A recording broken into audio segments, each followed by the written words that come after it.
أما بعد فأعوذ بالله من الشيطان الرجيم بسم الله الرحمن الرحيم فمن زحزح عن النار وأدخل الجنة فقد فاز وما الحياة الدنيا إلا متاع الغرور۔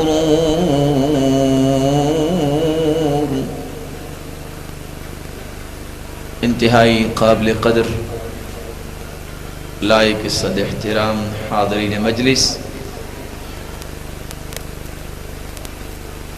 انسانیت کا ہر فرد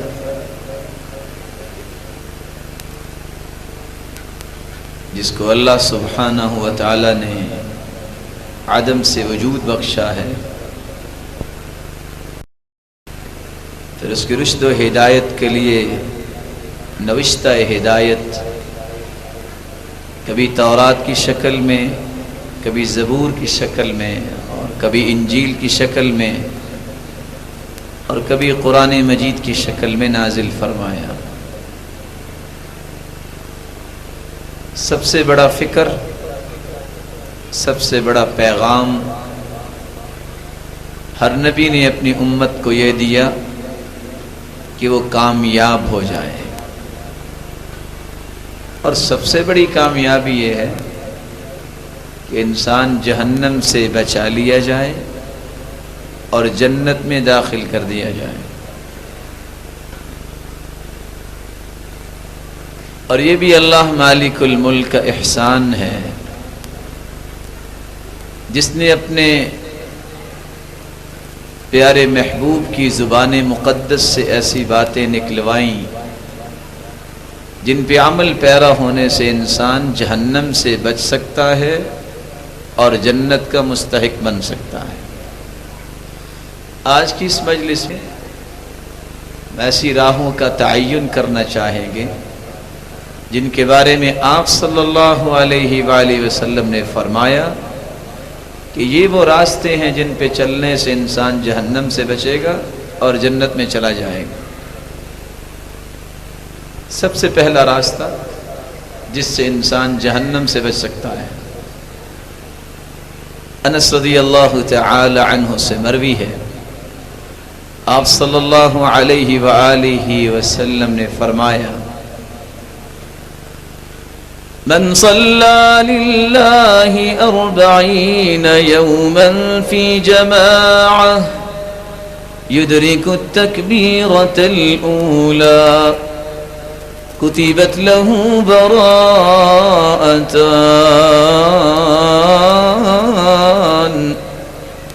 براءة من النار وبراءة من النفاق۔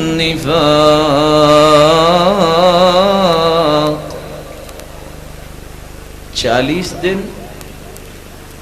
باجماعت نماز پڑھنے والا شخص تکبیر اولا کے ساتھ اللہ کے اتنے قریب ہو جاتا ہے، زندہ رہے تو منافق نہیں ہوگا، اور اگر دنیا سے چلا جائے تو قیامت کے دن مالک الملک اس کو جہنم پر حرام قرار دے دیں گے۔ میں اپنی گزارش کو پھر دہراؤں گا، اور میں انشاءاللہ یہ گزارش کرتا ہی رہوں گا اپنے ان محترمین سے، جب بھی دینی مجلس ہو کبھی بھی بچوں کو آگے نہیں بٹھایا کرتے۔ اللہ تعالیٰ ان بچوں کو سلامت رکھے۔ صحابہ کرام کی جو عادت ہوتی وہ یہی ہوتی، قرآن و سنت کی گفتگو کے وقت کأن علی رؤوسہم الطیر، جیسے سروں پہ پرندے بیٹھے ہیں، بچے بچے ہی ہوتے ہیں، اگر اب بھی آپ محسوس نہ کریں تو ہو سکتا ہے بچوں کو ذرا پیچھے بٹھا دیں۔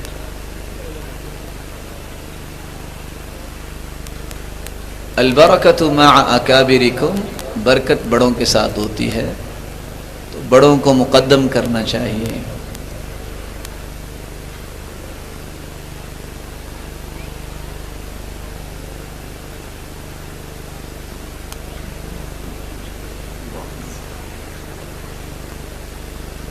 40 دن باجماعت نماز ادا کرنا جہنم سے آزادی کا ایک راستہ ہے. لیکن اتفاق سے آج امت میں کتنے فیصد لوگ نماز پڑھتے ہیں؟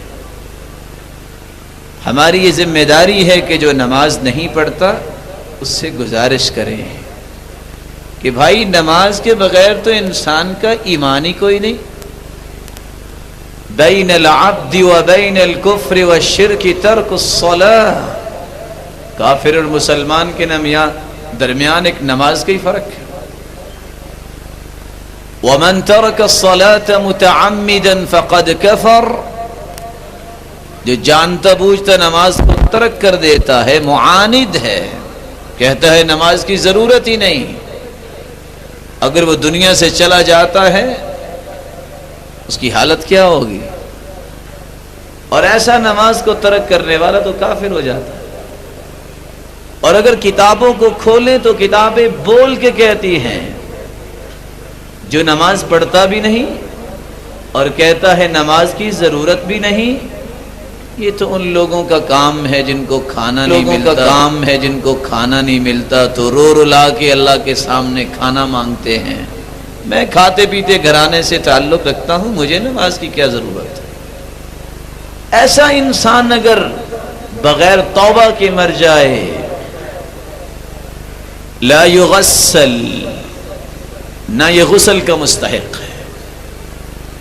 لا یکفن، نہ کفن کا مستحق ہے. لا یصلی علیہ، نہ اس کا جنازہ پڑھا جائے. ولا یدعا له بالمغفرہ، نہ اس کی بخشش کی دعا کی جائے.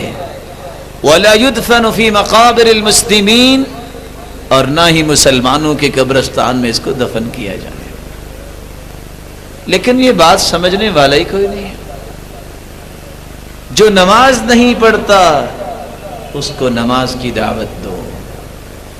جو نماز تو پڑھتا ہے لیکن گھر میں پڑھتا ہے اور عادت ہے، بس جی کیا کریں، آفس سے لیٹ آتے ہیں تو پھر گھر میں ہی پڑھ لیتے ہیں.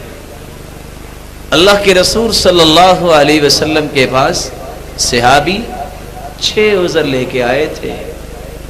عبداللہ ابن ام مکتوم رضی اللہ تعالی عنہ، صحیح مسلم کی روایت ہے، تشریف لائے اور کہنے لگے یا رسول اللہ صلی اللہ علیہ وسلم انی رجل ضریر البصر.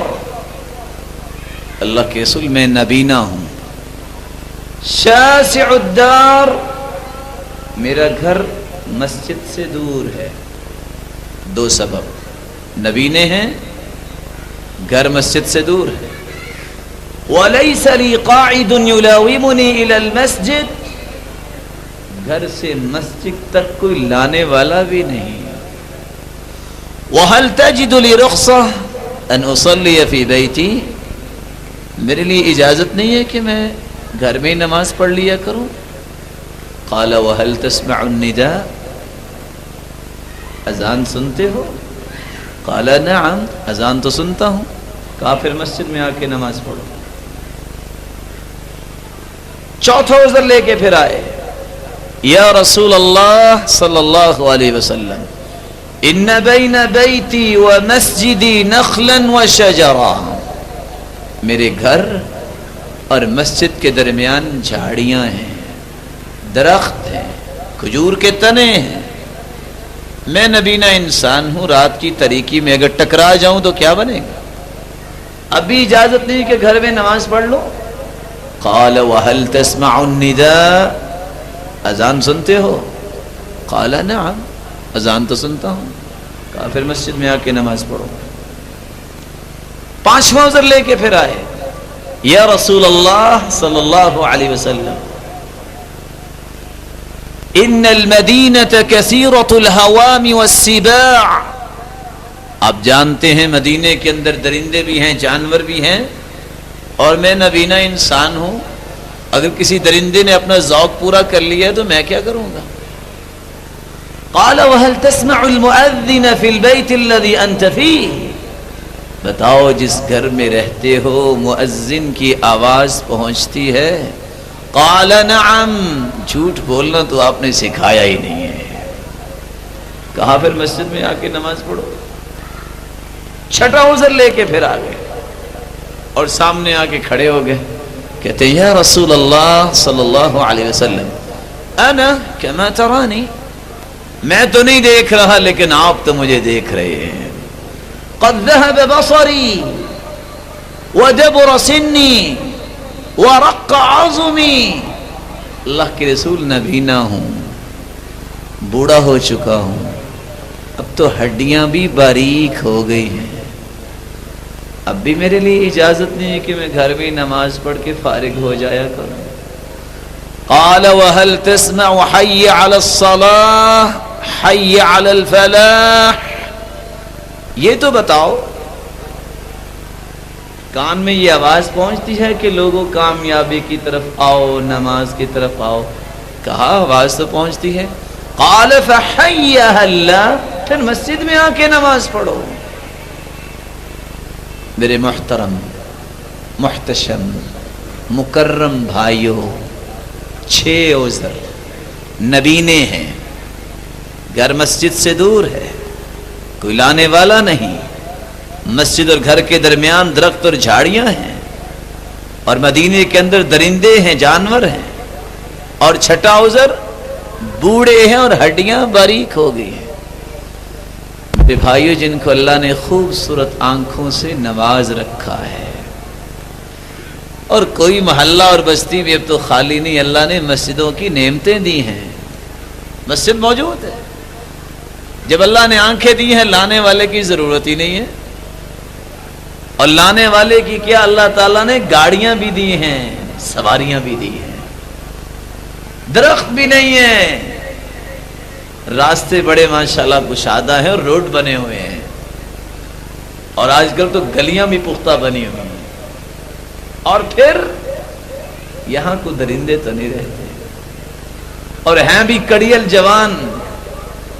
میرے بھائی پھر بھی وہ نماز آ کے جماعت کے ساتھ نہیں پڑھتا، آخر قیامت کے دن اللہ کے سامنے کون سا 7واں عذر پیش کرے گا؟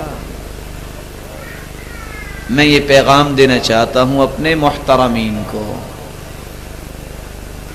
نماز مرد کو مسجد میں پڑھنی چاہیے، اور میں یہ سمجھتا ہوں اور آپ بھی جانتے ہیں، صلاة الرجل في بيته افضل من صلاته في مسجد هذا الا المكتوبة، نفل نماز اگر گھر میں پڑھی جائے تو اس کا اجر تو مسجد نبوی سے بھی زیادہ ہے، لیکن لفظ کیا ہے؟ الا المکتوبہ، فرض نماز نہیں۔ جو نماز پڑھتا نہیں اس کو نماز کی دعوت دو، جو پڑھتا تو ہے گھر میں پڑھتا ہے اس سے کہو میرے محترم بھائی مسجد میں آ کے نماز پڑھو۔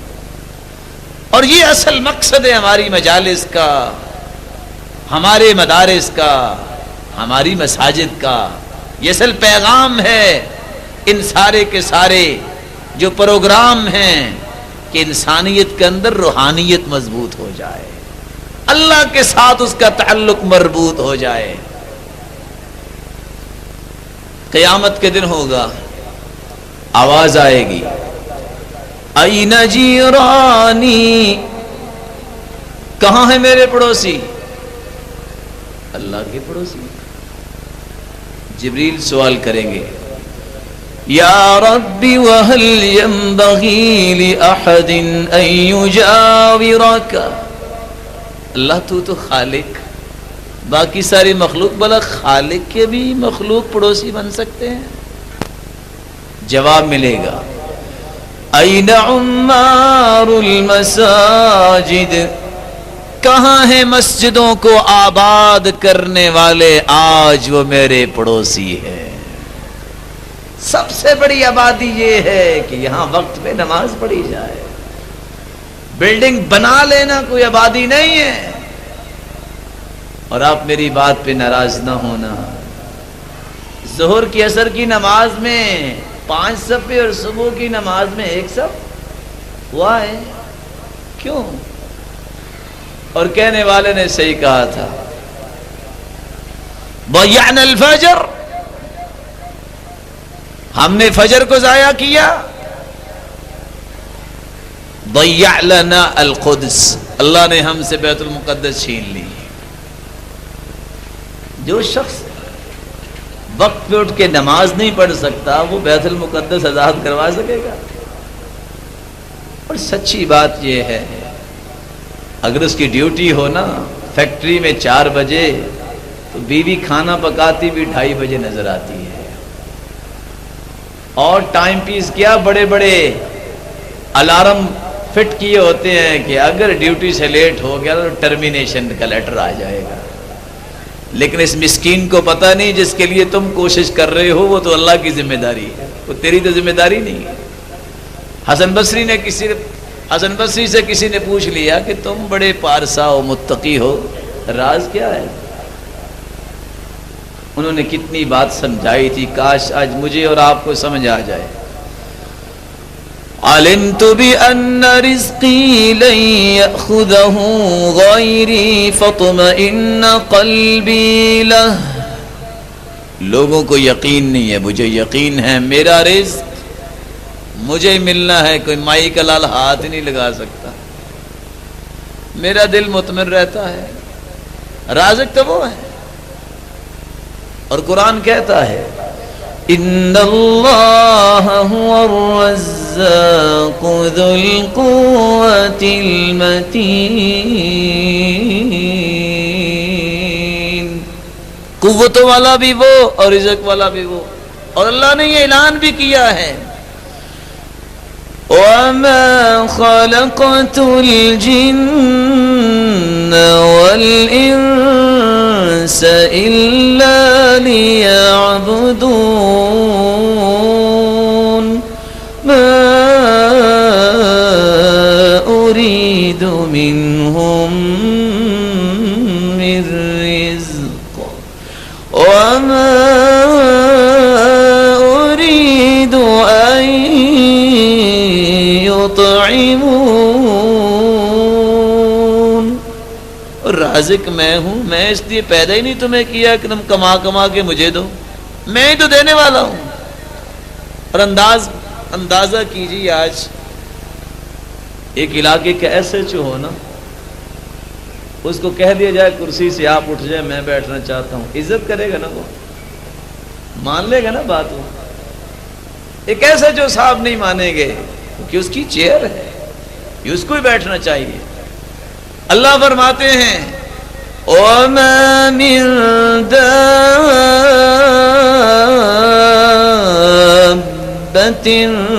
فِي الْأَرْضِ إِلَّا عَلَى اللَّهِ رِزْقُهَا، زمین کے اوپر کچھ چل رہا ہے، پتھروں میں اگر کوئی چونٹی چل رہی ہے تو اس کے رزق کی ذمہ داری کس پہ ہے؟ اللہ کہتے ہیں میرے پہ ذمہ داری، بندہ کہتا نہیں میں کمانے والا ہوں۔ اللہ راضی ہوتے ہوں گے؟ یہ اللہ فرماتے ہیں میں رازق ہوں، کہتا نہیں میں ہوں، میں ہی کما کے کھلاتا ہوں۔ انسان کو یقین کر لینا چاہیے۔ علمت بأن عملی لن يقوم به غیری فاشتغلت به، لوگوں کو یقین نہیں ہے، مجھے تو یقین ہے میں نے کام اپنا میں نہیں کرنا ہے۔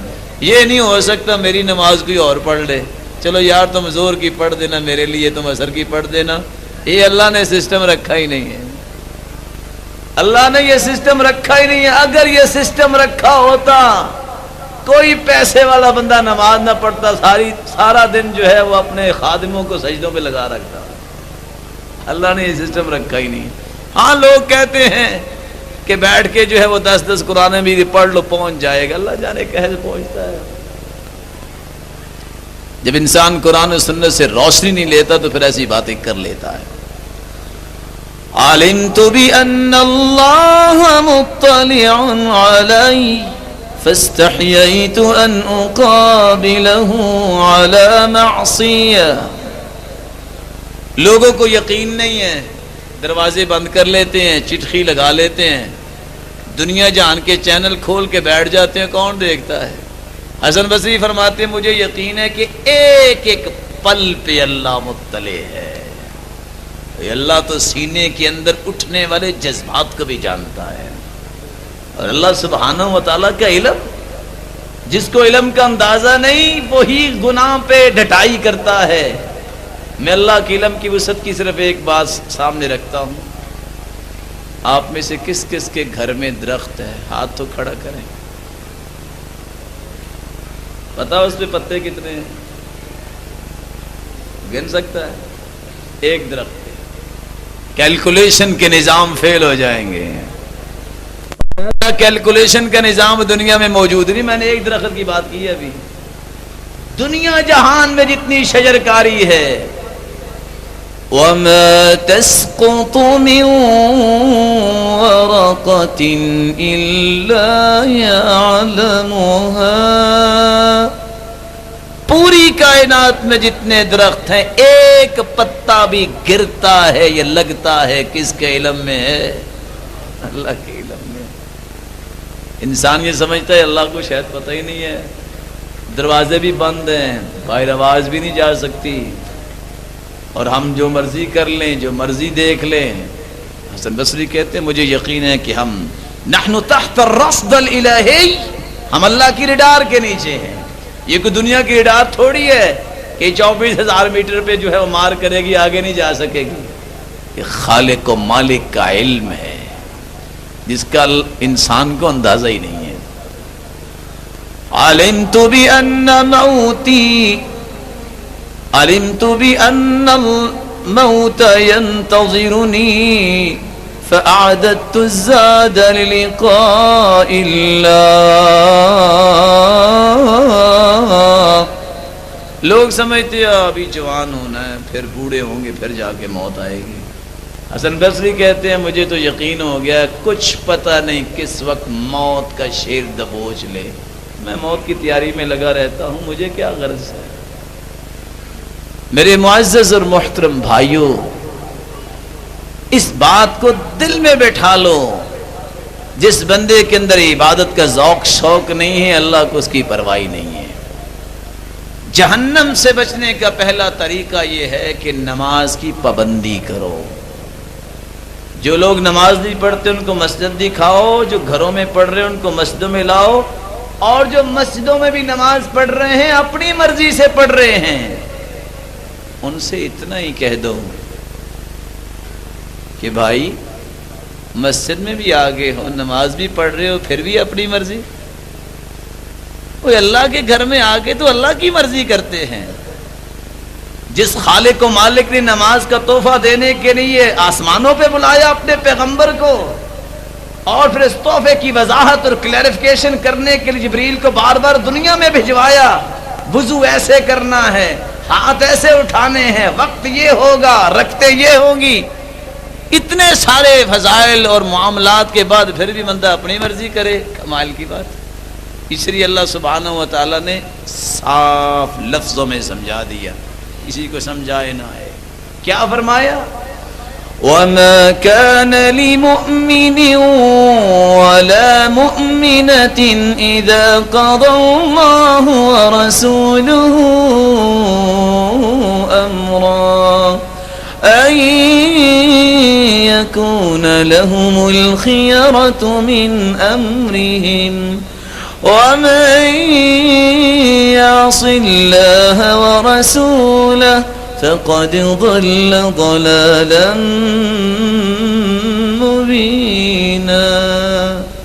حکم اللہ کا آ جائے اور حکم اللہ کے رسول کا آ جائے، اپنی مرضی کرنے والا تو مومن نہیں رہتا۔ تم نماز پڑھ رہے ہو، سب سے بڑا فیصلہ اللہ اور اس کے رسول کا ہے، بلکہ یہ کہنا مبالغہ نہیں، اللہ کے رسول کا فیصلہ ہی بڑا ہے، کیونکہ اللہ کے فیصلے کے بغیر رسول فیصلہ کرتے ہی نہیں تھے۔ فَلَا وَرَبِّكَ لَا يُؤْمِنُونَ حَتَّى يُحَكِّمُوكَ فِي مَا شَجَرَ بَيْنَهُمْ۔ میرے پیارے پیغمبر، میں تیرے رب کی قسم اٹھاتا ہوں، اللہ اپنی قسم اٹھا کے کہتے ہیں، جب تک زندگی میں رول ماڈل تجھے نہ سمجھ لیں، تجھے آئیڈیل نہ بنا لیں، فَلَا وَرَبِّكَ لَا يُؤْمِنُونَ، یہ مومن ہی نہیں ہے۔ اور قرآن کیا کہتا ہے؟ عاملة ناصبة تصلى نارا حامية تسقى من عين آنية ليس لهم طعام إلا من ضريع. کتنے جانے کوشش کر کر کے تھک جائیں گی لیکن قیامت کو جہنم میں جائیں گے. سبب کیا ہوگا؟ یا اخلاص نہیں ہوگا، یا اللہ کے رسول کے طریقے کے مطابق عبادت نہیں ہوگی. میں ایک بات کہتا ہوں اور آپ سے پوچھتا ہوں، کیوں جی ہمارے مرشد اور ہادی کون تھے؟ جواب تو دیجیے. ایسی شخصیت آج تک پیدا ہو سکی ہے؟ قیامت تک پیدا ہوگی؟ اس جیسی شخصیت جب دنیا میں آئی نہیں ہے تو اس شخصیت کے طریقے جیسا کوئی طریقہ بھی آیا ہے؟ اس مقدس ہستی کی مقدس کلام جیسی کوئی کلام ہو سکتی ہے؟ کیا صرف شخصیت ہی بے نظیر ہے وہ؟ میرے بھائیوں، اللہ نے تو سارے نبیوں سے وعدہ لے لیا تھا جب وہ آ گئے نا میرے پیارے پیغمبر، تمہیں اس کی ہی بات ماننی پڑے گی. خالق و مالک اپنے پیغمبر کو طریقہ سکھا رہے. عبداللہ ابن عمر صحیح بخاری میں بیان کرتے ہیں، کان اذا قام الى الصلاة، جب نماز کے لیے کھڑے ہوتے، رفع یدیہ حذو منکبیہ، اپنے دونوں ہاتھوں کو کندھوں کے برابر لے جاتے، فکبر، اللہ اکبر کہتے، فاذا رکع، جب رکوع کرتے، کبر، اللہ اکبر کہتے، رفع یدیہ حذو منکبیہ، اپنے دونوں ہاتھوں کو کندھوں کے برابر لے جاتے، وَإِذَا رَفَعَ رَأْسَهُ مِنَ الرُّكُوعِ، جب اپنے سر مبارک کو رکوع سے اٹھاتے، رَفَعَ يَدَيْهِ حَذْوَ مَنْكِبَيْهِ، اپنے دونوں ہاتھوں کو کندھوں کے برابر لے جاتے. وَفِي رِوَايَةٍ أُخْرَى وَإِذَا قَامَ مِنَ الرَّكْعَتَيْنِ، جب دو رکعتوں کے بعد تیسری رکعت کے لیے اٹھتے، رَفَعَ يَدَيْهِ حَذْوَ مَنْكِبَيْهِ، اپنے دونوں ہاتھوں کو کندھوں کے برابر لے جاتے. ثُمَّ وَضَعَ يَضَعُ يَدَهُ الْيُمْنَ عَلَى الْيُسْرَى وَيَشُدُّ بِهِمَا عَلَى صَدْرِهِ، دائیں ہاتھ کو بائیں پہ رکھتے، وَالرُّسْغ، جوڑ کو جوڑ پہ، وَالسَّاعِدْ، بازو کو بازو پر، وَيَشُدُّ بِهِمَا عَلَى صَدْرِهِ، اور اپنے سینے پہ مضبوطی سے باندھ لیتے. اب اللہ کے رسول صلی اللہ علیہ وآلہ وسلم کے بارے میں بخاری کیا، مسلم، ترمذی، نسائی، ابن ماجہ، ایک نہیں، 10 نہیں، 310 روایتیں جس بات میں آئی ہوں. اور ایک مسلمان مسجد میں بھی آ کے اپنے دونوں ہاتھوں کو اٹھانے کو بھی پسند نہ کرے، یہ کس کے لیے نماز پڑھ رہا ہے؟ کیا بنے گا؟ آج ٹوپی سینے کے لیے دے دی جائے نا تو ٹوپی کا ڈیزائن پسند نہ کہتا لے جاؤ، کہتے بھائی ساری رات محنت کی ہے، وہ چل کپڑا بھی ضائع کیا ہے، تمہیں میں نے کہا تھا ملٹی ڈیزائن کرنا، یہ کوئی ڈیزائن ہے؟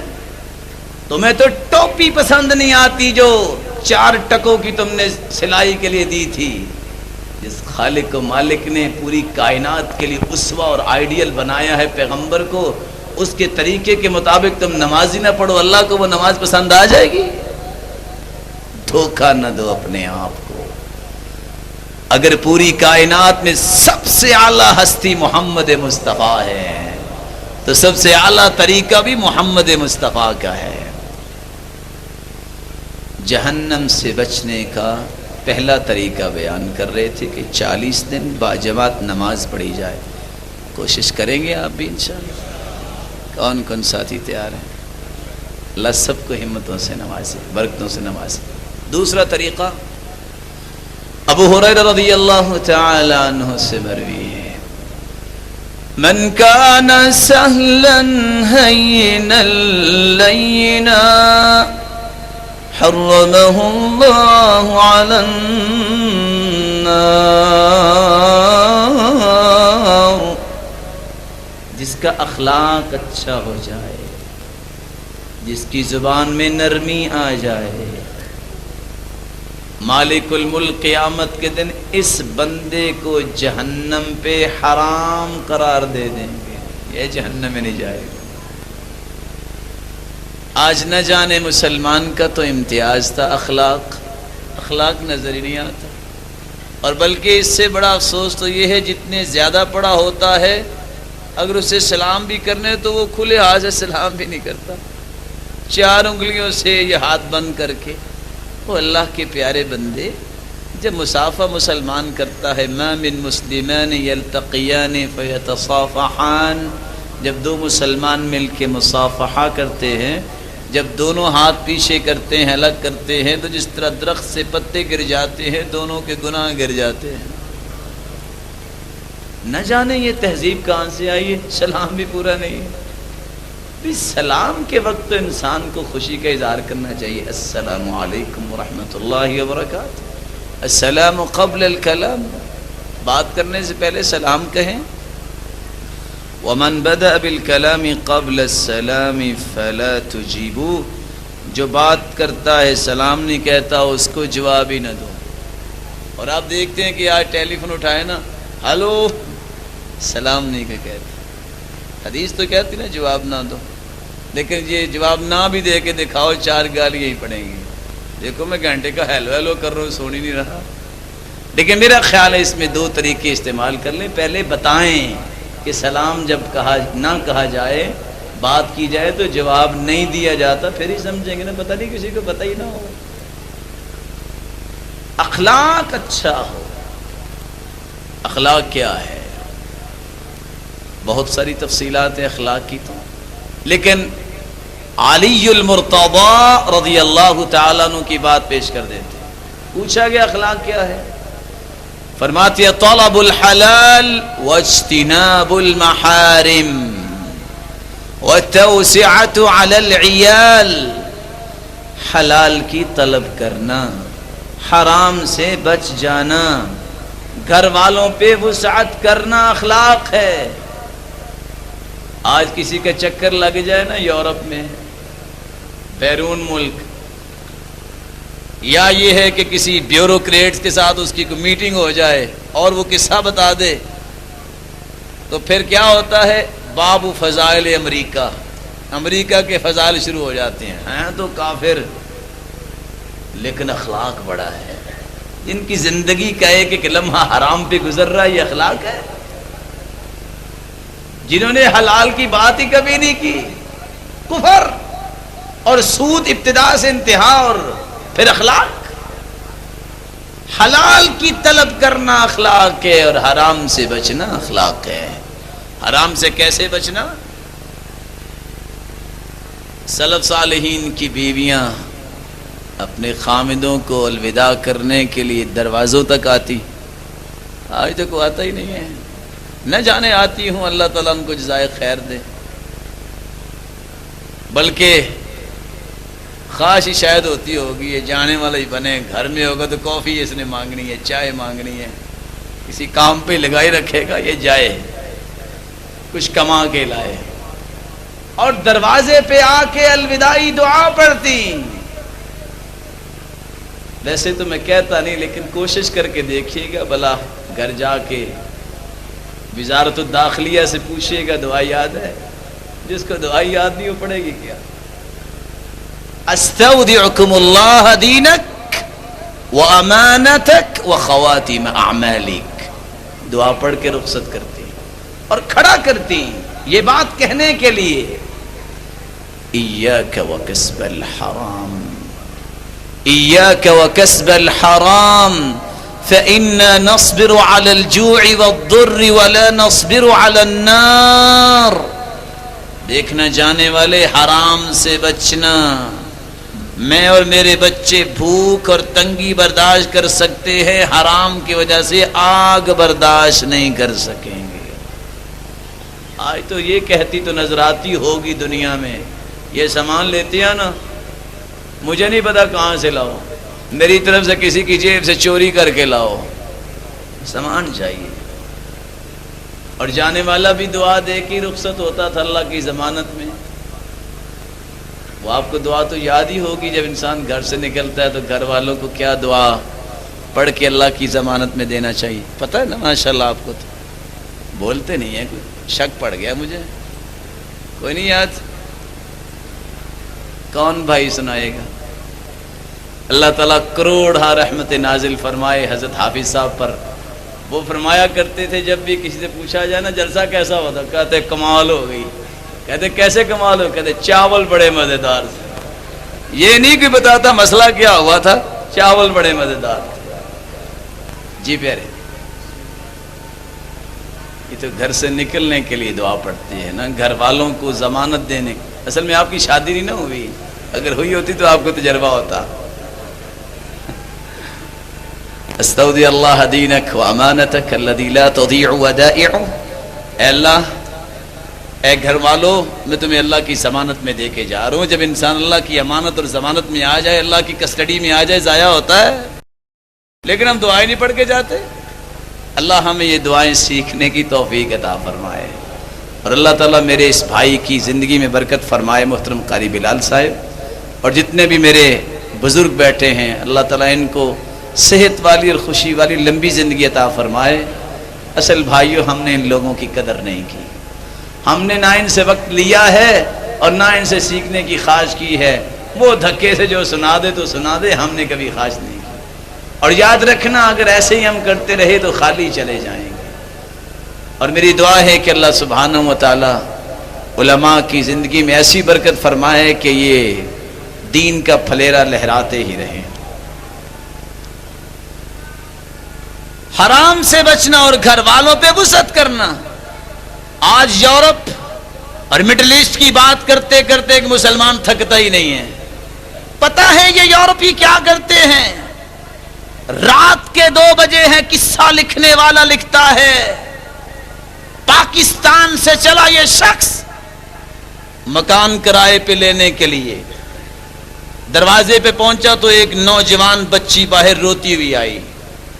مالک مکان سے پوچھا مکان کرائے پہ لینا ہے؟ کہا 50 فرنک ہیں آپ کے پاس؟ کہا ہیں. کہا یہ بچی کون تھی؟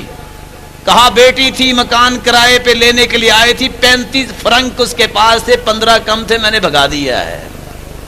یہ اخلاق ہے. مسلمانوں کا اخلاق دیکھیے. ما اطعمت زوجتك فهو لك صدقه وما اطعمت خادمك فهو لك صدقه وما اطعمت ولدك فهو لك صدقه وما اطعمت نفسك فهو لك صدقه. اللہ نے موج اتنی بنائی ہے، بچوں کو کلفیاں کھلاؤ، ٹافیاں کھلاؤ، لالی پاپ کھلاؤ، اور ہیلی کاپٹر تک لے کے دے دو پرورش کرتے کرتے. بیوی کو 60 ہزار کا سوٹ لے کے دے دو، شرط یہ کہ فضول خرچی نہ ہو. اور بیٹے کو پڑھاتے پڑھاتے پراڈو لے کے دے دو، قیامت کے دن یہ بھی کھاتے میں صدقہ ہی لکھا ہوگا. موج ہے نا، اسلام کی موج ہے. یہ دین کی سمجھ ہو تو پھر ایسی باتیں ہوتی ہے. اور سچی بات یہ ہے کہ آج اخلاق نظر نہیں آتا. ایک بندہ جس نے حرام پہ زندگی قائم کی ہوئی ہے، اس کو اخلاق کے بارے میں کہو کہ بڑا اخلاق ہے، کوئی اخلاق نہیں ہے. نرمی اپنے اندر جو پیدا کر لیتا، ان الرفق لا يكون في شيء الا زانه ولا ينزع من شيء الا شانه. نرمی آ جائے ہر چیز خوبصورت بن جاتی، نرمی ختم ہو جائے اچھی چیز بھی بدنما بن جاتی ہے. میں ایک مثال دے دیتا ہوں. تو یہ دعوت دینا، یہ درس دینا، یہ دعوت و تبلیغ کس کا مشن ہے؟ بولیں. اللہ کے رسول کا مشن ہے، اس عظیم ہستی کا مشن ہے نا. تو طریقہ بھی عظیم ہستی کا ہی ہونا چاہیے نا. سوء اتفاق یہ ہے کہ آج ہم اس بات کو بھی بھول جاتے ہیں.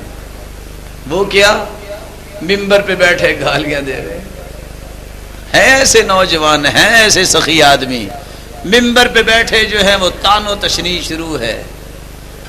میں آپ سے پوچھتا ہوں، بچے کو اپنے پاس بلانا ہو تو ٹافی دکھا کے بلاتے ہیں کہ انجیکشن لگانے کو سرنج استعمال کرتے ہیں جی، کہ وہ دکھا کے بلاتے ہیں؟ کوئی بچہ آئے گا؟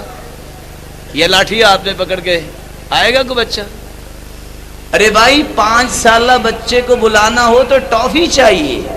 تو 50 سالہ انسان جو نماز نہیں پڑھتا، جس کا عقیدہ درست نہیں ہے، وہ دینی طور پہ تو بچہ ہی ہے نا. اس کو بھی بلانے کے لیے جب تک تم نرمی اور اخلاق اختیار نہیں کرو گے قریب نہیں آئے گا. میری بات کو محسوس نہ کرنا، ہمیں تھوڑی سی ماڈیفکیشن کرنی چاہیے۔ یقین مانیے اللہ کا گھر ہے، کتاب و سنت کا منہج اختیار کرنے والا ایسا شخص ہے جس سے بڑھ کے دنیا میں کوئی منہج اللہ نے اتارا ہی نہیں ہے، باوجود اس کے کہ اس سے سچا مسلک کوئی ہے ہی نہیں، لیکن پھر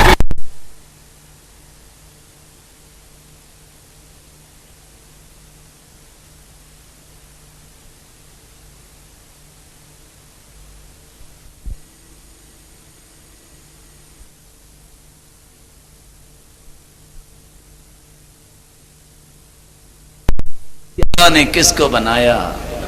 کوئی ایسا پیدا ہوا ہے حسین، کوئی ایسا علم والا آیا؟ لیکن قرآن کیا کہتا ہے؟ فَبِمَا رَحْمَةٍ مِّنَ اللَّهِ لِنتَ لَهُمْ وَلَوْ كُنتَ فَظًّا غَلِيظَ الْقَلْبِ لَانفَضُّوا مِنْ حَوْلِكَ۔ پیارے پیغمبر، اگر تیرے اندر نرمی نہ ہوتی تو یہ اشارہ ابرو پہ گردنیں کٹوانے کے لیے جو تیار بیٹھے ہیں نا تیرے پاس، تیرے وضو کا ایک قطرہ بھی پانی کا نہیں گرنے دیتے، اپنے جسم پہ لگا لیتے ہیں، کوئی بیٹھا نظر ہی نہ آتا۔ اللہ ہمارے اندر اخلاق پیدا فرمائے، نرمی پیدا فرمائے۔ آپ صلی اللہ علیہ وسلم کے پاس جب طفیل بن عمر آئے نا، میں قصہ یہ اس لیے سنایا کرتا ہوں، اس میں سبق پڑا ہے۔ مکہ میں آئے تو لوگوں نے ایسی ڈس انفارمیشن پھیلائی، اوئے مکے میں ایک جادوگر رہتا ہے، اس کے پاس نہ کہیں چلے جانا، جادو ہو جائے گا تیرے کانوں پہ اگر آواز پہنچ گئی تو۔ وہ بیچارہ اتنا ڈرا تھا، تو طفیل بن عامر دوس قبیلے کا سردار، لیکن ڈبل مائنڈڈ ہو گیا۔ بازار سے جا کے روئی لی اور کانوں میں ڈال لی کہ نہ بات سنوں گا اس جادوگر کی، نہ جادو ہوگا۔ لیکن جب مسجد میں آیا تو مسجد میں اللہ کے رسول نماز پڑھ رہے تھے، فعجبہ صلاۃ، نماز بڑی پیاری لگی، کہتا یہ بندہ کون ہے، نماز بڑی خوبصورت پڑھ رہا ہے۔ فلما انصرف، جب سلام پھرا تو کہتا ہے من انت، کون ہے آپ؟ چودھری تھا نا، اور چودھری جھک کے کب بولتے ہیں؟ آپ صلی اللہ علیہ وسلم کی بھی عادت مبارکہ تھی، چودھریوں کی گردن جو اکڑی بھی ہوتی ہے، چند ٹکوں کی وجہ جو سریا آ جاتا ہے، وہ اخلاق سے اللہ کے رسول توڑ کے فارغ کر دیتے تھے، جھکا لیتے تھے۔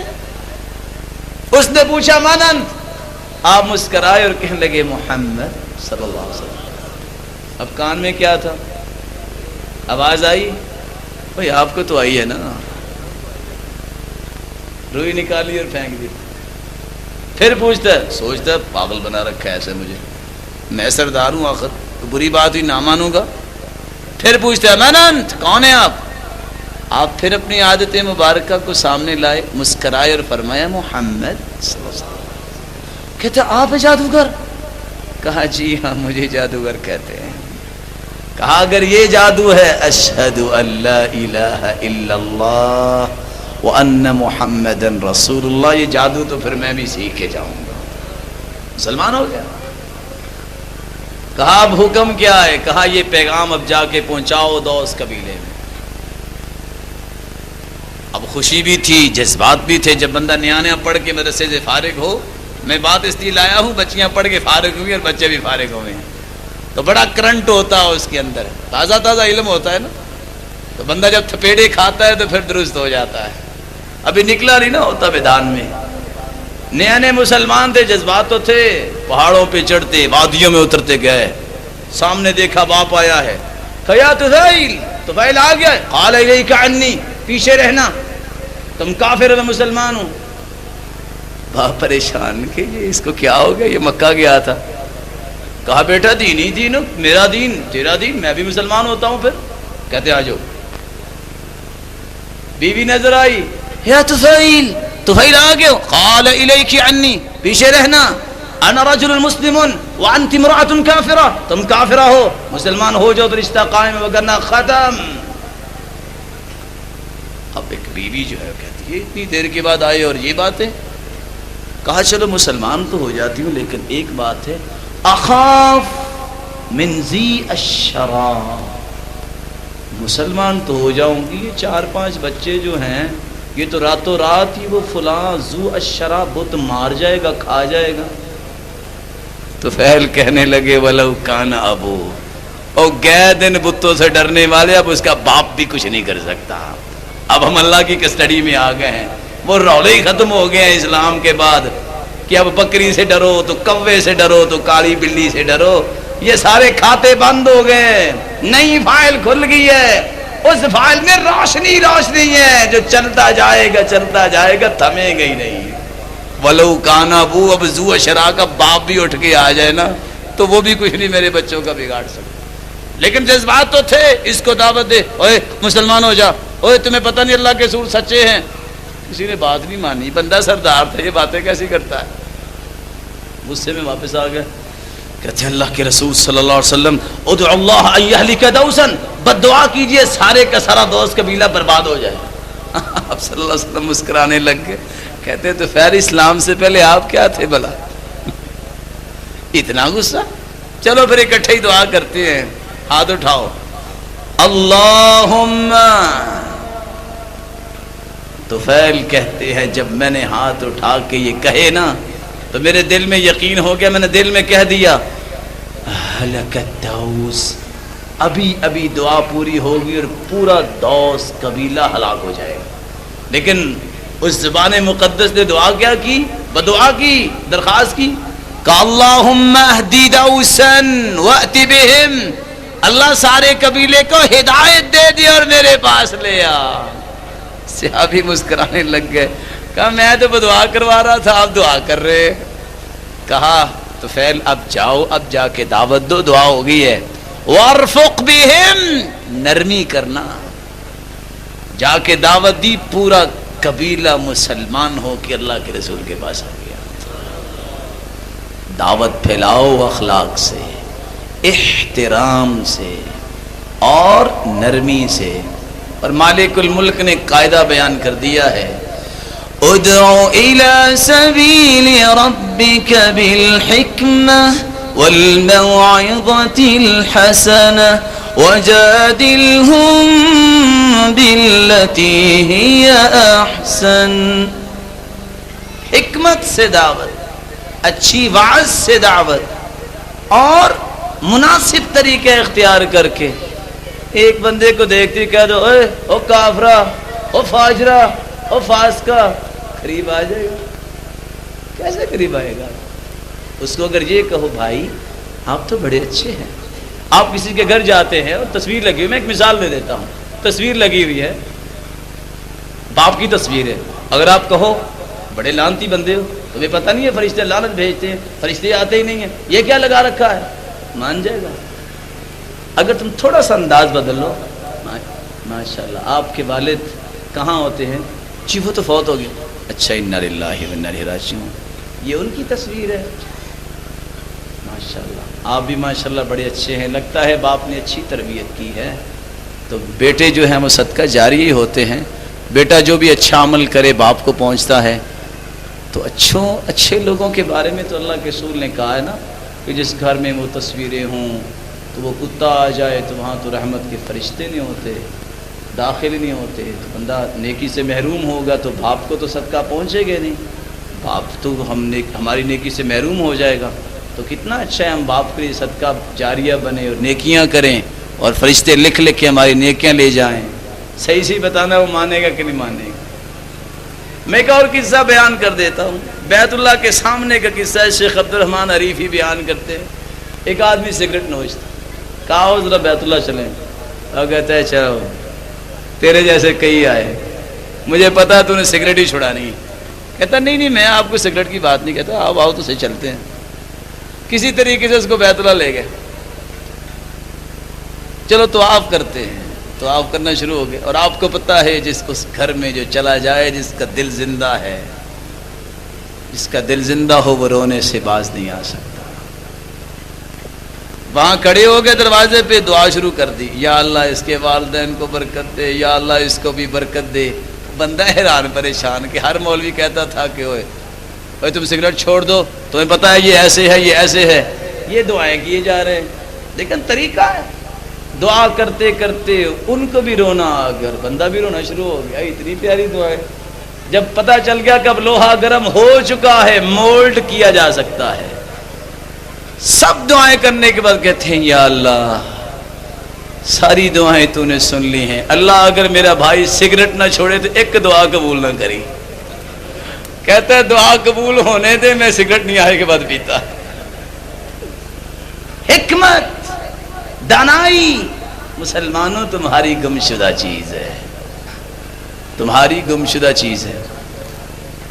فیصل آباد کے اندر جلسے پہ پابندی لگی، میں مثال دے رہا ہوں کہ ہمیں سمجھ آ جائے۔ پابندی لگی، دھوبی گھاٹ پہ جلسہ نہیں ہوگا، ریجیکٹ ہو گیا۔ ایک بندے نے کہا یار ایک میں مشورہ دے دیتا ہوں اگر تم مان جاؤ۔ جی بتاؤ۔ بتانے والا بتاتا ہے کہ اس نے کہا کہ آپ ایسا کرو، ایک اشتہار چھپواؤ وہابی قوالی، اس کی جا کے اجازت لے لو۔ جا کے اجازت لی، اجازت مل گئی۔ اب جنہوں نے نہیں آنا تھا وہ بھی سوچ رہے قوالی اور وہابی کنٹراسٹ کیسے بن گیا کہ یہ اللہ والے تو یہ رقص کرنے کو پسند ہی نہیں کرتے۔ خیر لوگ جو ہے وہ آ رہے ہیں، انہوں نے واقعی کو 4-5 ایسے بندے بنا لیے جو واقعی کو قوال تھے۔ اب سب لوگ پریشان ہیں کہ آج قوالی کیسی ہوگی۔ اعلان کرنے والے نے، کمپیئرنگ کرنے والے نے کہا جی قوالی سے پہلے بابرکت جو ہے وہ اللہ کی کلام سے ابتدا کریں گے، اور قاری صاحب کو سکھایا ہوا تھا آدھ گھنٹے قرآن سنانا تم نے۔ اب قرآن سنا دیا، کہا اب عربی زبان میں قرآن مجید پڑھا گیا، ہمیں کیا پتا کیا ہے، اب اس کا ترجمہ ہوگا۔ مولوی صاحب نے 1.5 گھنٹے تقریر کر دی۔ جب اپنا کام پورا کر لیا کہتے ہیں اب باری آ گئی قوالی کے ساتھ، تار کھینچ دی، کہا قوالی پھر صحیح۔ جو لوگ نہیں بھی آنا چاہتے تھے آ گئے۔ حکمت، دنائی کو اختیار کرو۔ تیسری اور آخری بات، جہنم سے بچنے کا طریقہ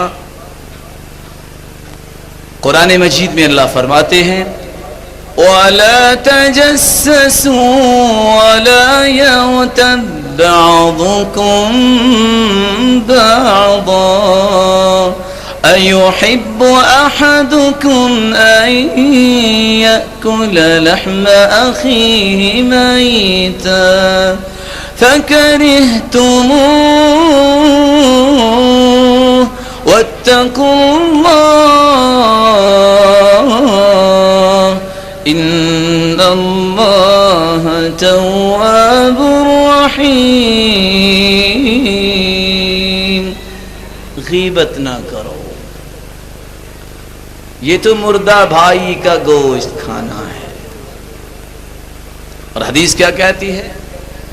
من رد عن عرضه بالمغیبہ كان حقا على الله ان يعتقه من النار۔ جو غیبت کی بات ہو رہی ہے کہہ دے بس کرو یار، تمہاری مہربانی، اللہ کو اتنا پسند آتا ہے، قیامت کا دن ہوگا اللہ فرمائیں گے میں نے حق رکھا ہے تجھے جہنم سے میں آج آزاد کروں گا۔ لیکن آج تو حالت یہ ہے، اللہ معاف فرمائے۔ ویسے تو پہلے وقتوں میں لوگ کہتے تھے کہ کھانے کے بعد سویٹ ڈش ہونی چاہیے، بلکہ عربوں کا تو ایک مقولہ بھی مشہور ہے الحلہ تدفع البلا، میٹھا جو ہے بلائیں ٹالتا ہے۔ حدیث نہیں ہے، عربوں کا قول ہی ہے۔ آج کل تو ڈاکٹر بھی کہتے ہیں چینی جو ہے یہ میٹھی زہر ہے، اور ویسے بھی کچھ لوگ سخی قسم کے ہیں، کہتے ہیں جی کھانے کے بعد میٹھا کھانا سنت ہے، اس لیے کو میٹھا ہونا چاہیے۔ اللہ جانے کہاں یہ لکھا ہے۔ ویسے حدیث میں تو آتا ہے کانا یحب العسل والحلوہ، آپ شہد بھی پسند کرتے اور حلوہ میٹھی چیز کو بھی پسند کرتے۔ حلوہ پاکستانی نہیں، میٹھی چیز اس سے مراد ہے۔ کانا یحب الماء الحل، آپ میٹھا پانی بھی پسند کرتے۔ آج کل ایک نئی ڈش آئی ہے، پتہ کسی کو؟ آج کل کریشن کا دور ہے، ریولوشن ہے، ارتقائی نظام ہے اور کریٹو تھنکنگ ہے۔ میں تو کہتا ہوں انڈکٹیو تھنکنگ ہے۔ لوگ نئی سے نئی چیزیں ایجاد کرتے ہیں اور اٹریکشن پیدا کرتی ہے، اور لوگ لگے ہوئے ہیں۔ وہ کیا ہے؟ کوئی بھی گیدرنگ، کوئی بھی فنکشن، کوئی بھی پروگرام کے بعد، کھانے کے بعد جب آدھ گھنٹہ غیبت نہ ہو کھانا ہضم ہی نہیں ہوتا۔ یہ قہر مینہ ہے، یہ بہترین حکیم اجمل کی بنی ہوئی شاید پھکی ہے۔ اللہ کے رسول فرماتی ہیں چھوڑ دو اس کام کو، جنت کی ضمانت مل جائے۔ اگر آپ ناراض نہ ہوں تو کچھ وعدہ کر لے ہم بھی غیبت کیا کریں گے، بولے نہیں ہے، سنا کریں گے. کسی کا مسئلہ پیدا ہو جائے علاج میں بتا دیتا ہوں، بڑا آسان ہے. جرت کرو، بزدل کیوں بنتے ہو؟ کسی کے بارے میں بات کرنے تو اس کے گھر پہنچو، السلام علیکم، ان کنت صادقا غفر اللہ لی وان کنت کاذبا غفر اللہ لک. اگر تو نے میرے بارے میں کوئی باتیں کی ہے سچی ہیں تو دعا کر دو مجھے اللہ معاف کر دے، میرے اندر غلطیاں ہیں. اور اگر جھوٹ بول بیٹھے ہو تو اللہ تجھے معاف کر دے. ہماری لڑائی کوئی نہیں لیکن آج کرتا کوئی نہیں ہے. اللہ ہم سب کو محفوظ فرمائے.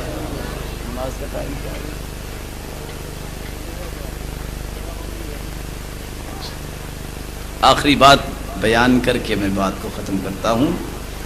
جو جنت میں جانے کا طریقہ ہوگا، آپ صلی اللہ علیہ وآلہ وسلم نے فرمایا بینما رجل یمشی بطریق اذ وجد غصن شوک فأخره فشکر اللہ له فغفر له وفي رواية أخرى فأدخل الجنة. راستے میں ایک شخص جا رہا تھا، کانٹے نظر آئے، خیر خائی ہمدردی کی بنیاد پہ کانٹے اٹھا کے سائڈ پہ کر دیے. اللہ نے سارے گناہ بھی معاف کر دیے اور جنت میں داخل کر دیا. کائنات میں سب سے بڑی خیر خائی اور ہمدردی اس وقت یہ ہے لوگوں کو اللہ سے جوڑا جائے اور اللہ کے گھروں سے جوڑا جائے. سب سے بڑی خیر خائی، سب سے بڑی ہمدردی یہ ہے مخلوق کو خالق سے جوڑ دیا جائے. اور یہ رشتہ اگر جڑتا ہے تو مسجد میں آ کے جڑتا ہے یا دینی دانش گاہوں میں آ کے جڑتا ہے، اور یہ اللہ نے مقام انہیں کو دیا ہے. آپ کو یاد ہوگا، اگر کہیں تو دہرا دیتا ہوں اور اشکال بھی دور کر دیتا ہوں. یہ اسلام نعمت ہے. الیوم اکملت لکم دینکم واتممت علیکم نعمتی، اللہ نے نعمت کہا ہے. واذکروا نعمت اللہ علیکم وما انزل علیکم من الکتاب والحکمت یعظکم بھی. کتاب بھی نعمت اور حدیث بھی نعمت. اور سچی بات ہے جو ان دونوں کو پھیلانے والا ہے وہ سب سے بڑی نعمتوں والا ہے. بلکہ قرآن نے فیصلہ کر دیا وَمَنْ أَحْسَنُ قَوْلًا مِّمَّنْ دَعَا إِلَى اللَّهِ وَعَمِلَ صَالِحًا وَقَالَ إِنَّنِي مِنَ الْمُسْلِمِينَ. سب سے خوبصورت بات اس کی ہے جو مخلوق کو خالق سے ملانے کی بات کرتا ہے. مثال سے سمجھا دیتا ہوں. ماں کا بچہ گم ہو جائے، دنیا جہان کے P H D doctor philosopher منطقی آ جائیں دلائل پیش کرتے رہے، ماں کا رونا تھمے گا؟ اس کا بچہ نہیں مل رہا، دلائل کیا سمجھائیں گے؟ اللہ کے رسول نے روتی عورت کو کہا تھا صبر کر، تو اس نے بھی جواب دے دیا. تو اس کو پتہ ہی نہیں تھا کہ اگر آپ کا کوئی فوت ہوتا تو آپ کو پتہ چلتا. لوگوں نے بتایا پتہ تو نے کس کو جواب دیا ہے؟ یہ سرتاج رسل ہے. بھاگ کے معافی مانگنے گئی، کہا صبر عند الصدمۃ الاولی. صبر اس وقت ہی ہوتا ہے جب صدمہ آئے، آہستہ آہستہ صبر آ ہی جاتا ہے. لیکن سارے ڈاکٹر پی ایچ ڈی ایک طرف، سادہ سا آدمی یہ پڑھا لکھا بھی نہیں ہے. آپ اگر پنجابی زبان میں یہ کہہ دے، کملا سا آدمی کہہ دے خالہ جی آپ کا بیٹا نا وہ سامنے میں نے دیکھا وہاں بیٹھا ہوا تھا، سچ بتائیے اس ماں کا رونا تھمے گا کہ نہیں تھمے گا؟ جس طرح اس ماں کو وہ ان پڑھ اچھا لگا ہے کیونکہ اس نے ماں سے بیٹے کو ملانے کی بات کی ہے. خالق و مالک کو سب سے پیاری اس کی بات لگتی ہے جو مخلوق کو خالق سے ملانے کی بات کرتا ہے. سب سے بڑا ذریعہ یہ مسجد ہے، سب سے بڑا ذریعہ یہ دینی مدارس ہے. اور میں یہ کہنا چاہتا ہوں اس نعمت کا جس نے مقام سمجھا اللہ نے مقام دے دیا. عمر رضی اللہ تعالیٰ عنہ کے زمانے میں عثمان بن ابی العاص کے بھائی حکم بن ابی العاص جو بحرین کے گورنر تھے 12 صحابہ کی معیت میں اس ہندوستان میں آئے تھے. سوچنے والے سوچنا شروع کر چکے ہوں گے یہ کیا بن گیا. پھر حکیم بن جبلہ العبدی کی قیادت میں عثمان رضی اللہ تعالی عنہ کے دور خلافت میں 5 صحابہ ہندوستان میں آئے. 38 ہجری میں علی رضی اللہ تعالی عنہ کے دور خلافت میں 3 صحابہ آئے. 20 معاویہ رضی اللہ تعالی عنہ کے دور خلافت میں محلب بن ابی صفرہ کی قیادت میں 4 صحابی ہندوستان میں آئے. 24 یزید رحمت اللہ علیہ رحمتاً واسعہ. اچھلنے والے اچھلیں گے. ان کے دور خلافت میں منذر بن جارود نامی صحابی یہاں ہندوستان میں آئے. 25 صحابہ نکھرا ہوا اسلام ہندوستان میں لے کے آئے ہیں. یہ کہنے کی حاجت کیوں پیش آئی کہ آج مسجد اور دانشگاہوں کے وقار کو مجروح کرنے کے لیے کہا جاتا ہے انہوں نے کیا گیا ہے.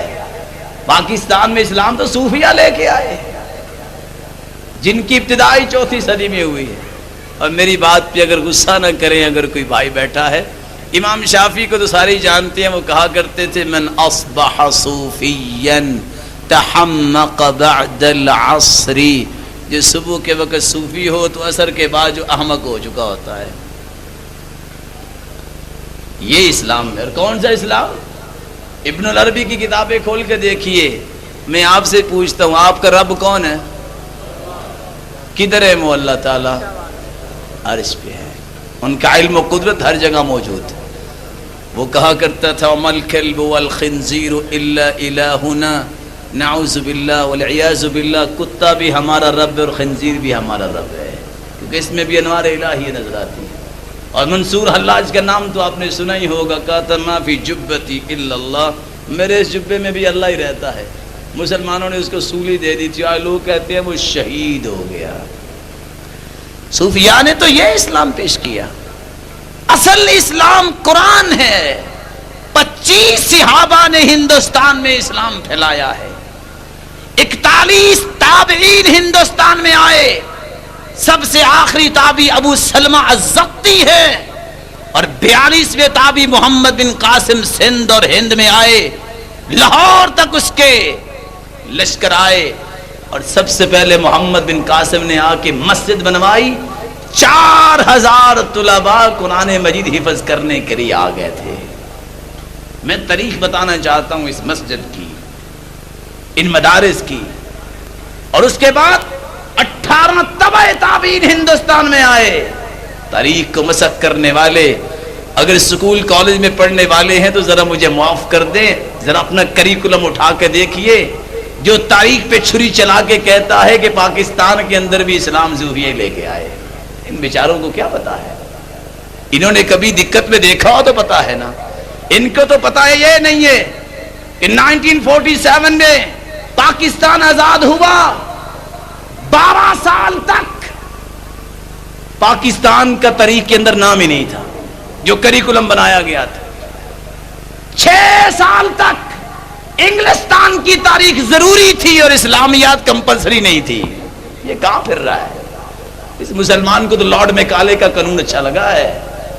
وہ جاتے وقت ملون کہہ گیا تھا یہ سارے کے سارے پاکستانی عیسائی نہ بھی نہ بنے مسلمان بھی نہیں رہیں گے, اور دیکھ لو وہی کچھ ہے. ان مراکز نے, ان مدارس نے, مساجد نے اسلام کو زندہ رکھا. اتفاق سے 500 سال پہلے کی بات ہے کہ جب مدارس اور مساجد حکومتی سرپرستی سے محروم ہو گئے. کیوں محرومی؟ اس لیے ان کو ہوئی کہ یہ ہر رتب و یابس کو مانتے نہیں ہیں, یہ پرکھتے ہیں قرآن و سنت سے, اور اس طرح نظام بادشاہیوں کے چلتے نہیں ہیں. انہوں نے کچھ اور بھی چیزیں رکھنی ہوتی ہے. باوجود اس کے کہ حکومتی سرپرستی ختم. میں 500 سال کی پہلے بات کر رہا ہوں. پھر دینداروں نے، مساجد والوں نے سوچا کچھ تو نہیں بن سکا، دین تو بچا لیں. پھر مسجدیں جب تک رہی ہیں دین قائم رہا ہے. اور میری بات پہ ناراض نہ ہوئیے گا، آج یہ مسجدیں اور مسجدوں والے نہ ہوتے تو شاید ہم کلمہ ہی نہ پڑھ سکتے. یہ ان علماء کی محنتوں کی نشانی اور ان کے بزرگوں کی، انہوں نے بھی آخر کسی سے پڑھا ہوگا. آج ہر قوم کی اقدار ہوتی ہیں، کامن بانڈز ہوتی ہے، مشترک قدرے. اگر شرعی طریقہ، یہ بھی ایک رواج ہے نکاح کا، عقیقے کا، اگر سیکھنا ہو تو کہاں سے سیکھ سکتے ہیں؟ کیوں جی؟ نکاح کا شرعی طریقہ کہاں سے سمجھ میں آئے گا؟ جواب تو دے دیں یار. سکول سے؟ وہاں تو شاید یہ بھی پڑھایا جائے گا کہ کورٹ میرج بھی جائز ہے. ہوتا ہے نا. اور حدیث کہتی ہے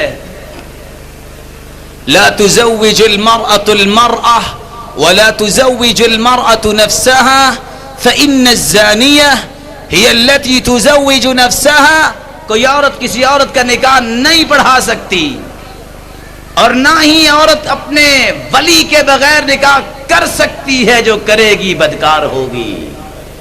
ایما امرأة نکحت بغیر اذن ولیها فنکاحها باطل باطل باطل. 3 مرتبہ کہا، وہ ہے ہی باطل. شرعی طریقے سے نکاح اور عقیقہ اور ولیمہ، اگر کسی نے مسائل سمجھنا ہو تو کہاں سے سمجھ آتی ہے؟ انہی مساجد سے اور مدارس سے پڑھے لکھے بتاتے ہیں. چلو میں اگلی بات کر دیتا ہوں. دنیا جہان میں جوڈیشری کا نظام تو ہے نا، عدالت کا. عدالتی شرعی نظام اگر سیکھتی ہیں یا پڑھتے ہیں تو کن کا لکھا ہوا ہے؟ انگریزوں کا؟ بولیں علماء کا. اور علماء کہاں سے نکلتے ہیں؟ جواب تو دیتے ہیں. ڈاری گئے ہو بھائی، آپ کے بھائی ہیں علماء بھی. بھائی قوم کے جوان امانت ہوتے ہیں، ان کی مہار، ان کو بیلنس والی زندگی دینے کے لیے اگر کوئی رسائل، جرائد، مکتبات، کریکولم بنانے کے لیے پاکستان کی مثال لے لو، جتنے یہ مکتبات بنے ہیں دینی لٹریچر چھپوانے کے لیے جو محنت کر رہے ہیں، وہ کون سے لوگ ہیں؟ بولیں. بغیر کسی مبالغے کے پورے پاکستان کی مساجد میں خطبہ دینے والے کہاں سے فارغ ہیں؟ 8ویں دن ایمان کی تازگی دینے والے کون لوگ ہیں؟ کہاں سے پڑھے تھے؟ اور سب سے بڑا مساوات کا سبق اگر ہمیں مل سکتا ہے تو کہاں سے؟ مسجد سے. کو بادشاہ ہے یا رعایا میں سے صف ایک میں کھڑا ہونے پڑے گا، برابر ہی ہونا پڑے گا. اس لیے ان مساجد، ان مراکز سے دل لگاؤ. میں یہ کہنا چاہتا ہوں انہی سے برکت آئی.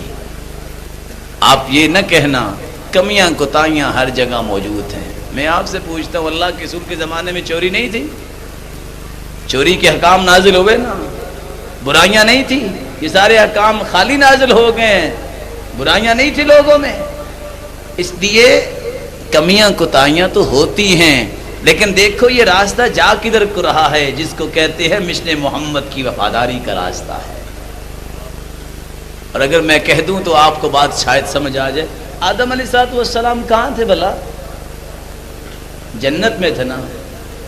کس کی رہنمائی میں تھے؟ دیکھ لیں، بھول ہو گئی، ہوئی نا بھول. اللہ سبحانہ و تعالیٰ کی تربیت میں ہے. زندگی گزارنے کے لیے دعا اور محنت اور کوشش اور آپ صلی اللہ علیہ وسلم کا طریقہ مبارک یہ اختیار کرنا میری اور آپ کی ذمہ داری ہے. اللہ ہم سب کو وہ طریقہ اختیار کرنے کی توفیق عطا فرمائے، اور جہاں یہ طریقے سکھائے جاتے ہیں ان کے لیے دستے بازو بننے کی توفیق عطا فرمائے. مجھے امید ہے کہ آپ انشاءاللہ اس بات کو سمجھتے ہوئے جس جگہ پہ آپ بیٹھے ہیں اور ہمارے فاضل بھائی محنت کر رہے ہیں، اللہ ان کی محنتوں کو قبول فرمائے اور منتظمین کے لیے محنتوں کو توشہ آخرت بنائے. اللہ سبحانہ و تعالیٰ ان کو بلندیوں سے نوازے. جو بچیاں فارغ ہوئی ہیں ان کو مربیات، عالمات، عاملات بنائے، اور جو اساتذہ گرامی پڑھانے والے ہیں اللہ سبحانہ و تعالیٰ ان کے لیے بھی برکتوں کا سامان پیدا فرمائے. اللہ سبحانہ و تعالیٰ ہمیں جب تک رکھے ایمان سے رکھے، جب بلائے تو ایمان کی اعلیٰ کیفیت میں بلائے. جس طرح آج ہم اللہ کے گھر میں جمع ہیں اللہ ہمیں جنت میں بھی جمع فرمائے. وآخر دعوانا ان الحمد للہ رب العالمین.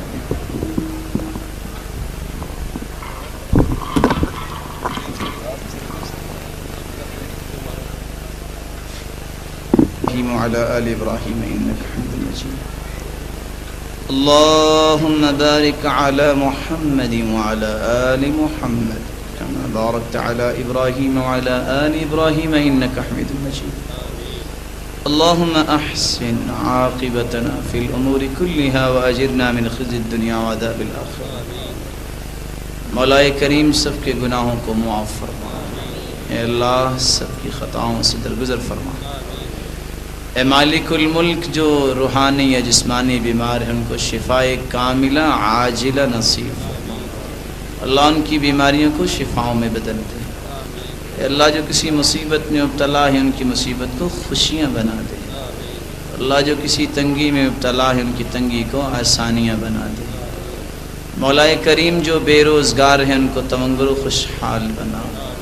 اے اللہ جو مال والے ہیں ان کو برکت عطا فرما، ان کو تقوی نصیب فرما.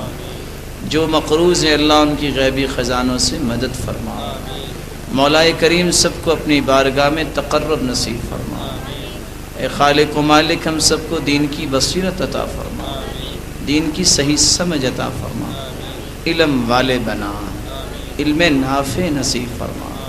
اللہ جتنے بیٹھے ہیں سب کو عزتوں سے نواز، سب کو برکتوں سے نواز، سب کو راحتوں سے نواز. اے اللہ ان کی اولادوں کو نیک بنا، دست بازو بنا، آنکھوں کی ٹھنڈک بنا، صدقہ جاریہ بنا. اور جو اولاد سے محروم ہیں مولا کریم ان کی جھولیوں کو بارونق بنا. الہ العالمین اس جگہ کو آباد فرما. اللہ اس کو مرکز بنا مسلمانوں کی رشد و ہدایت کے لیے. اللہ اس کے قائمین اور اساتذہ کی زندگیوں میں برکت فرما. اللہ ان کے لیے توشہ آخرت فرما. الہ العالمین ان کو بلندیوں سے نواز. الہ العالمین جتنے بیٹھے ہیں سب کو اپنا تقرب نصیب فرما، سب کو اپنے دیدار کا مستحق بنا. اللہ مسلمانوں پہ رحمت کا نزول فرما. الہ العالمین پاکستان کی حفاظت فرما. الہ العالمین اسلامی ممالک کی حفاظت فرما. اللہ امن و استحکام کا گہوارہ بنا. الہ العالمین محبت و اخوت کو رواج دے، قرآن فہمی کو رواج دے. اللہ دین کی قربت حاصل کرنے کی توفیق عطا فرما. الہ العالمین جو بیمار ہیں اللہ شفا دیتے وقت تو مشورہ تو نہیں کرنا، اللہ شفا دے دے.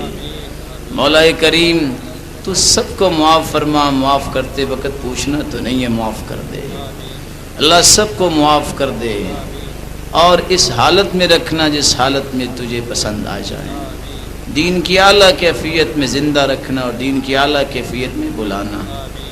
اللہ جس طرح جس جگہ جمع ہیں تیرے گھر کے اندر، اللہ ہم سب کو ہمارے والدین، اساتذہ گرامی، رشتہ داروں، اولادوں سب کے ساتھ جنت الفردوس میں بھی جمع فرما.